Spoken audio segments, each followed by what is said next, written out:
El universo mecánico.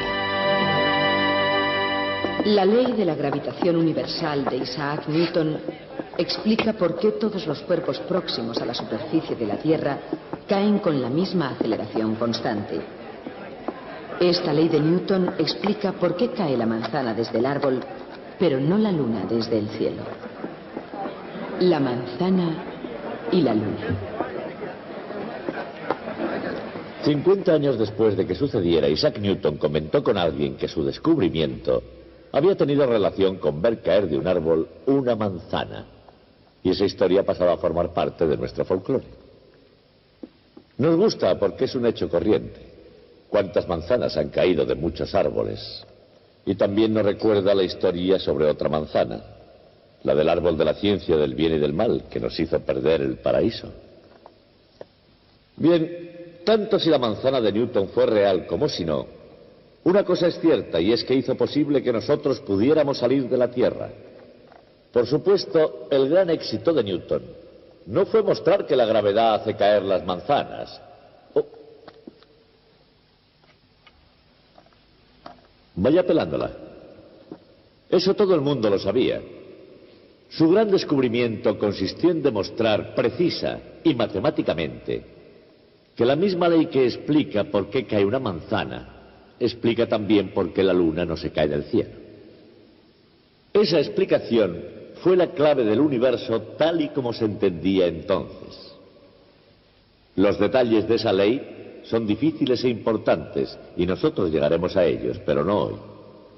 Hoy quiero explicar primero cómo fue razonando Newton el problema y cómo demostró que tenía razón. La luna bajaba 0,126 milímetros, un veinteavo de pulgada, y se podría decir que es el primer veinteavo de pulgada en el recorrido de nuestro viaje a la luna.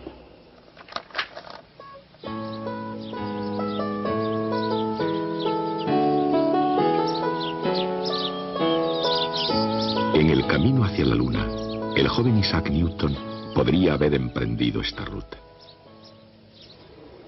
3 siglos más tarde, 3 hombres emprenden un viaje que aventaja los viajes de Marco Polo, Magallanes, Colón, Drake y quizás a los de cualquier explorador de la Tierra desde los primeros pasos que se dieron hacia lo desconocido. Estos hombres están ligados a la luna. Su destino ya ha sido determinado por ingenieros y científicos, técnicos y visionarios, investigadores y pilotos de pruebas, con la mejor planificación y todo el material adecuado. Pero todo el mundo aquí, desde el primero al último, está subido a los hombros de un hombre, Isaac Newton.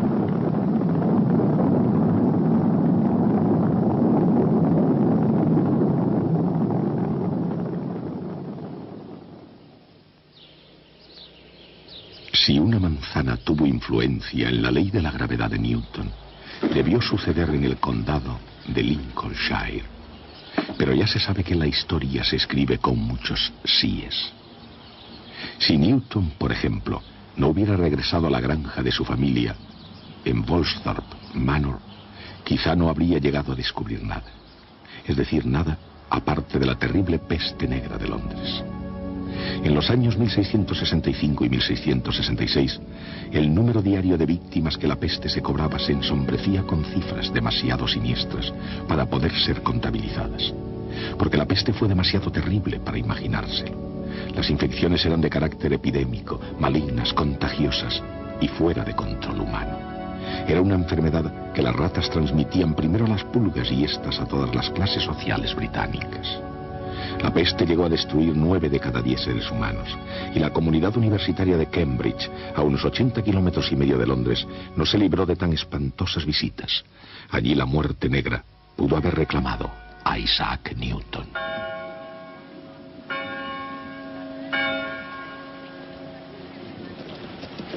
Pero Newton, en 1665, se retiró a los montes de Lincolnshire, y en ese bucólico escenario pienso que vivió Newton y resolvió algunos de los grandes misterios del universo. Para ver el mundo como es realmente, Newton se fue aproximando por un camino revolucionario.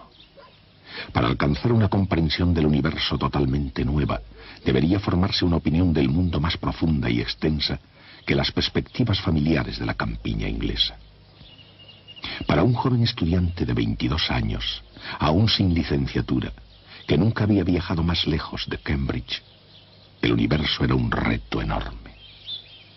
Por entonces, una gran revolución intelectual, cuyas semillas habían sido plantadas por Copérnico, se estaba desarrollando. Profesor de matemáticas, doctor en medicina y especialista en el derecho canónico de la Iglesia Católica, Nicolás Copérnico, sin ayuda de nadie, había establecido los fundamentos de la astronomía moderna. A principios del siglo XVI, después de haber estudiado en la Universidad de Cracovia, en su nativa Polonia, Copérnico fue profesor en Roma. En 1512 se trasladó a Frauenburg, en la Prusia Oriental, donde ejerció la medicina y obtuvo una canonjía en la catedral.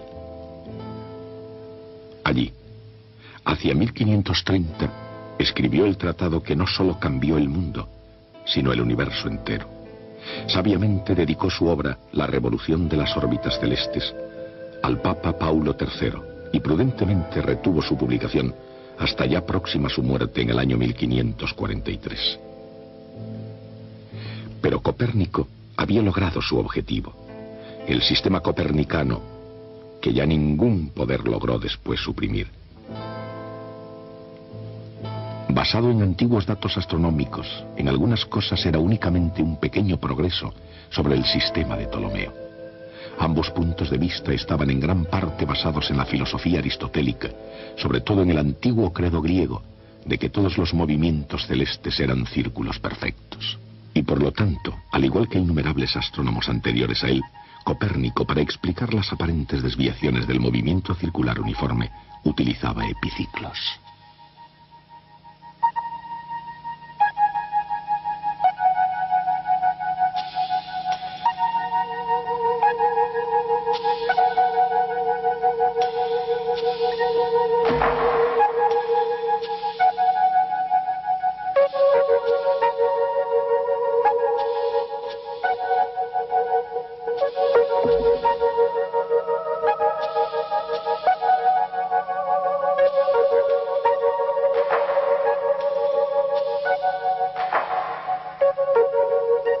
No obstante, situó el Sol en el centro del sistema solar y puso en órbita a su alrededor a todos los demás planetas, incluida la Tierra.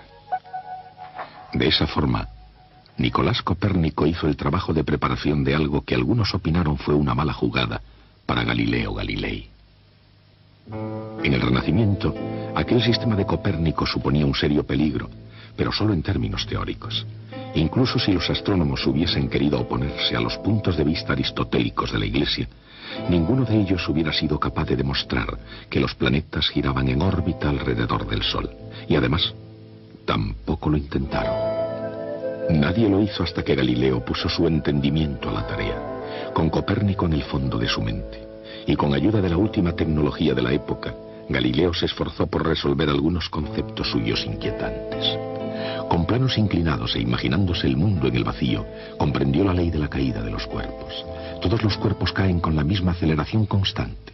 Al mismo tiempo se imaginó también el mundo sin rozamientos. Estos experimentos llevaron a Galileo a otro descubrimiento, la ley de inercia.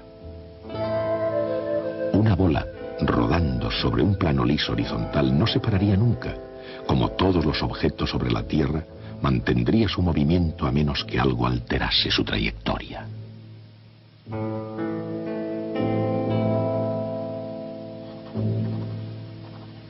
Galileo explicó cómo funcionan las cosas en la Tierra, aceptando el sistema de Copérnico y sus propios puntos de vista sobre el movimiento. Pero se necesitaron 3 leyes más para poder explicar cómo funcionan las cosas por encima y más allá de la Tierra. Esas 3 leyes fueron una aportación de Johannes Kepler. La primera ley de Kepler daba a las órbitas planetarias una nueva forma no circular y situaba al Sol un poco desplazado del centro. Kepler se dio cuenta de que un planeta se encontraba unas veces más cerca y otras más lejos del Sol. De acuerdo con la segunda ley de Kepler, Cuanto más cerca del Sol estaba un planeta, más rápido era su movimiento, y cuanto más alejado, más lentamente se movía.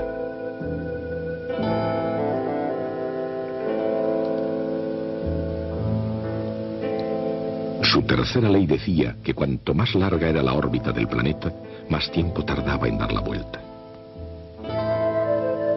Esas tres leyes de Kepler describen el firmamento con una precisión sin precedentes.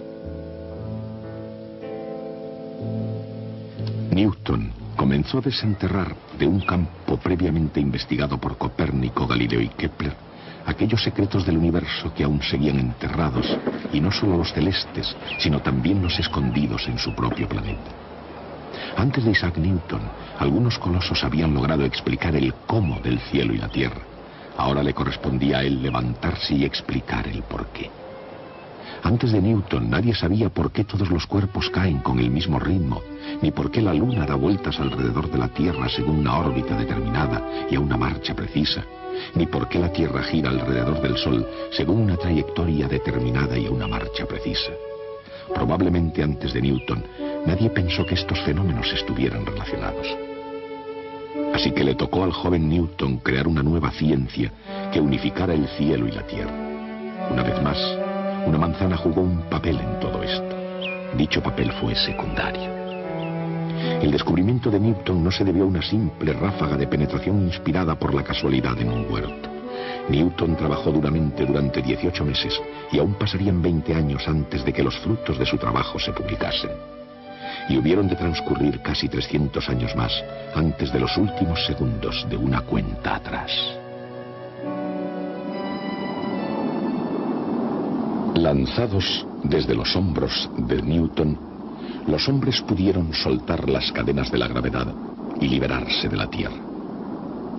La fuerza de la gravedad es una gran barrera y se puede comprobar muy bien al observar la enorme fuerza que se necesita para romperla. Pero si se lanzan seres humanos al espacio, hacia las misteriosas regiones de la Luna, el saber que existe la gravedad no basta. Es necesario saber cómo funciona realmente. Newton suponía que cada par de partículas de materia del universo se atraen mutuamente. La fuerza de atracción es directamente proporcional a cada masa e inversamente proporcional al cuadrado de la distancia entre las dos. Esta ley se puede representar mediante una ecuación vectorial con una constante de proporcionalidad llamada G. G es igual para cada par de cuerpos del universo.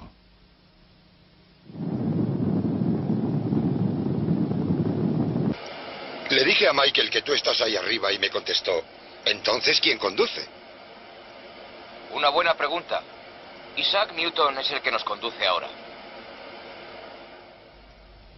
Como la fuerza de la gravedad en la Luna es menor que en la Tierra, en la Luna las cosas pesan menos que aquí.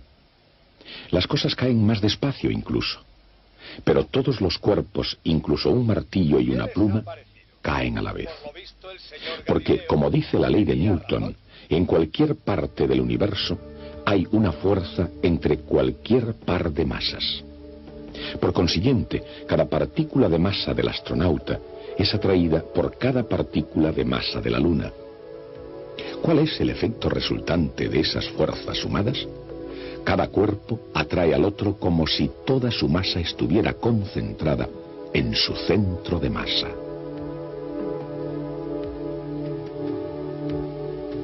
La fuerza que la gravedad de la Tierra ejerce sobre una manzana, por ejemplo, es menos G por la masa de la manzana, por la masa de la Tierra, dividida por el cuadrado de la distancia entre el centro de masa de la manzana y el centro de masa de la Tierra. Para fines prácticos, esa distancia es el radio de la Tierra. La fuerza también es masa por aceleración. Igualando, se simplifica la masa de la manzana de la ecuación, dejando una aceleración que no depende de la masa de la manzana.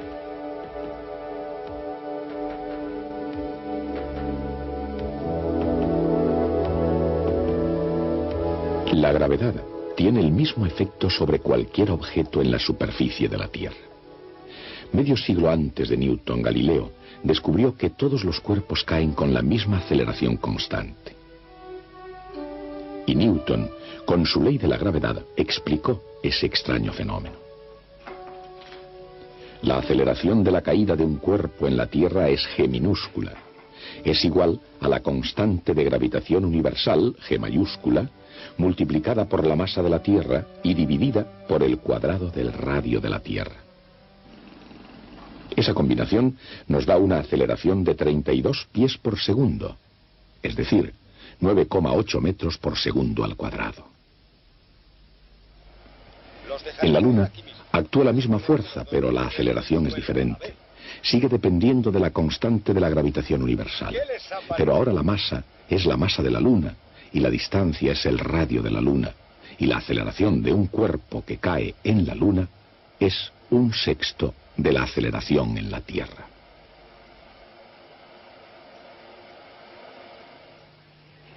Newton, al mismo tiempo que se interesaba por la caída de los cuerpos, buscaba también algo más sobre la gravedad, porque si las manzanas caen a tierra, ¿por qué no cae la Luna? ¿Se podría aplicar la misma ley para ambos casos? Newton argumentaba imaginando, por ejemplo, que alguien disparaba un cañón desde un punto alto sobre la superficie de la Tierra. Él ya sabía, por el descubrimiento de Galileo, que un cuerpo que cae desde 16 pies, casi 5 metros de altura, sobre la superficie de la Tierra, alcanza el suelo en 1 segundo. El recorrido de una bala de cañón depende de su velocidad. Si el proyectil deja el cañón a 30 pies por segundo, recorre 30 pies antes de llegar al suelo 1 segundo después.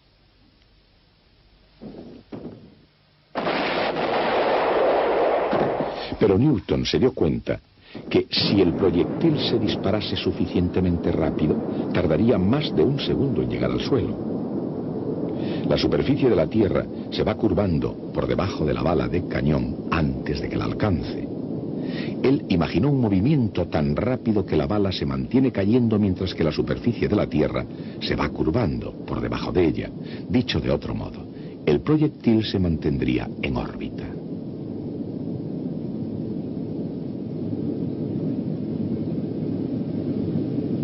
Aquí donde ahora estamos, no hay una arriba y una abajo. Cualquier punto es tan bueno como otro. Pero 0G, o sin peso, no es verdaderamente ausencia de gravedad. Los astronautas que giran alrededor de la Luna se mantienen allí por la gravedad, al igual que la gravedad mantiene a la Luna en órbita, o hace caer una manzana en la Tierra. Los objetos que flotan por la cabina están en situación de caída libre, exactamente igual que la propia nave espacial. Todo continuará cayendo en su órbita alrededor de la Luna, igual que la bala de cañón de Newton continúa cayendo en órbita alrededor de la Tierra. Isaac Newton sabía que la Luna, exactamente igual que la bala de cañón, se mantendría cayendo por toda la eternidad sin alcanzar nunca la Tierra. La Luna cae hacia la Tierra con una aceleración g multiplicada por la masa de la Tierra y dividida por el cuadrado de la distancia entre sus centros.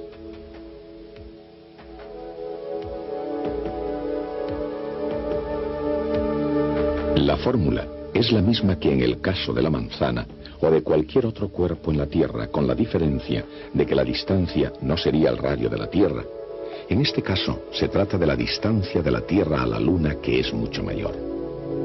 El ritmo a que la Luna cae es menor que el de caída de la manzana. Es igual al radio de la Tierra dividido por la distancia a la Luna al cuadrado. Ese cociente se conoce desde la antigüedad. Los matemáticos griegos calcularon la distancia a la Luna como unas 60 veces el radio de la Tierra. O sea que la Luna tendría que caer más lentamente que la manzana en 60 al cuadrado, o sea, 3.600 veces más despacio. Newton concluyó que si la manzana caía a 16 pies, 4,86 metros por segundo, la Luna caía 16 pies dividido por 3.600. Y esa distancia es 1/20 de pulgada, o sea, 0,126 milímetros. Esa era la predicción hecha por la teoría de la gravedad de Isaac Newton. El siguiente paso decisivo fue comparar la teoría con la realidad, o dicho con otras palabras, la pregunta de cara a Newton era: ¿qué distancia recorrería de hecho la Luna en cada segundo de su caída? ¿Cómo pudo deducir la respuesta a partir de lo que sabía sobre la órbita de la Luna? Newton sabía que la Luna seguía una órbita casi circular y que tardaba aproximadamente un mes en dar una vuelta completa. Según el principio de inercia, la Luna opone resistencia a moverse en un círculo y tiende a marchar recto en la dirección de la tangente a la circunferencia.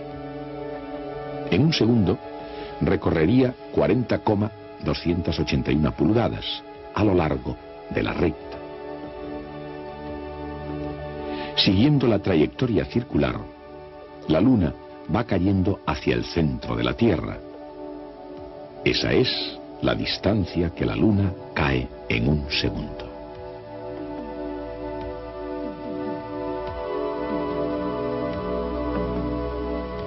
Según el teorema de Pitágoras, Rm al cuadrado más D al cuadrado es igual a la suma de Sm y Rm al cuadrado.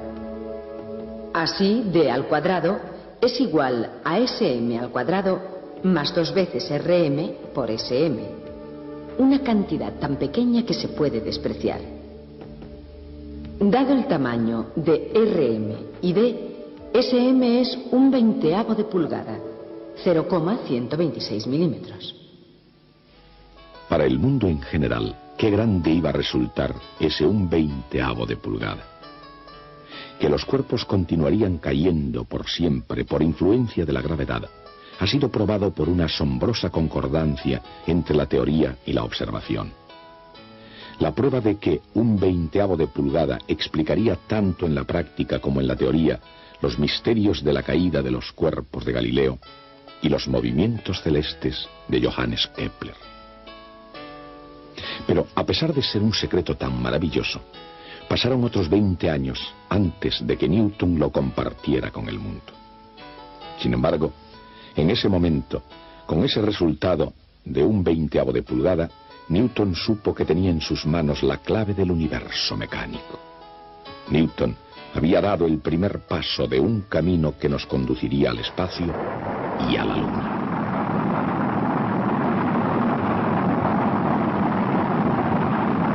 Le dije a Michael que tú estás ahí arriba y me contestó: ¿entonces quién conduce?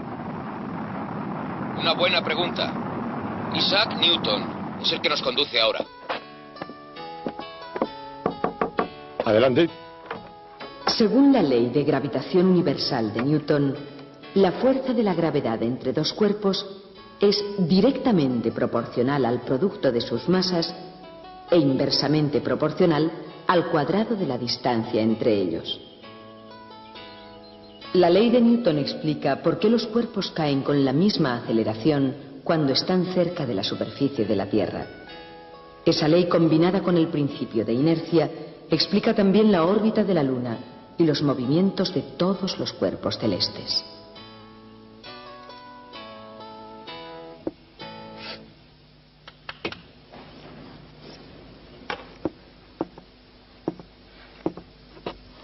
El hecho de que ese 20avo de pulgada sea el mismo que este habría sido suficiente como logro de trabajo de toda una vida para cualquier científico, menos para Newton.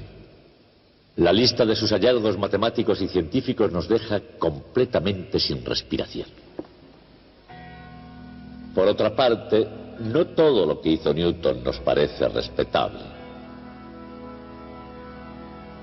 Se interesó también en otros temas como la alquimia, cronología bíblica y otras ocupaciones secretas que a él le parecieron tan legítimas como la física que nosotros hoy tanto admiramos. En el año 1696 Newton enfermó de locura. Newton era literalmente un demente. Algunos piensan que fue un envenenamiento de mercurio, quizá debido a alguno de sus experimentos de alquimia. Existe alguna evidencia por un análisis químico de su pelo, pero otros piensan que aquello era hilar muy fino porque en Newton poca diferencia había entre locura y cordura en cualquier caso. Unos años después, en 1703, se recuperó hasta el punto de ser nombrado presidente de la Royal Society, cargo que ostentó los restantes 24 años de su vida. Sin embargo, Los detalles de su vida poco importan en comparación con sus descubrimientos. Newton no solo nos dio una serie de descubrimientos científicos, sino más bien una visión coherente de cómo funciona el universo y por qué funciona como lo hace. Esa visión ha dominado el pensamiento occidental desde Newton continuamente hasta nuestros días. Newton fue un ser humano con faltas, quizá con más errores que contribuciones, pero él fue también un coloso casi sin igual en toda la historia.